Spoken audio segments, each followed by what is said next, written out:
అందరి జననము లాంటి జననము ఈ లోకంలో ఒకరికి లేదు.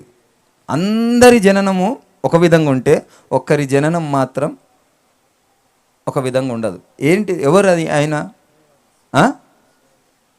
యేసు ప్రభు తల్లి కడుపు నుండే రక్తమాంసాలను పెట్టుకొని వచ్చిండు. కాకపోతే నిజమే మీరన్నది కూడా, అందరూ పురుష సంతానము, యేసు ప్రభుల వారు మాత్రము పరిశుద్ధాత్మ ద్వారా స్త్రీ సంతానం అన్నబడ్డాడు కదా. పురుషుని ప్రమేయం లేకుండా ఈ లోకానికి వచ్చిండు. ఇంకొకరు ఉన్నారు, అసలుకు స్త్రీ ద్వారా రాలేదు, పురుష ప్రమేయం లేదు. ఎవరు ఆయన? వాక్యం చదువుతారా? చదువుతుంటారు కదా.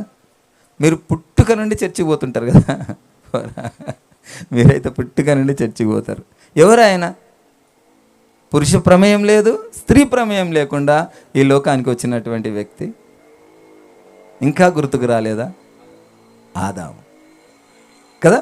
ఆయన స్త్రీ ద్వారా ఆయన జన్మించలేదు, ఆయనను ఆయన స్వహస్తాలతోని రూపొందించిండు. కనుక దేవుడు ఏమన్నాడు? ఆ యొక్క పరిశుద్ధ లేఖనంలో మొదటి ఆదాముని కడపటి ఆదాముతో పోల్చుకున్నాడు.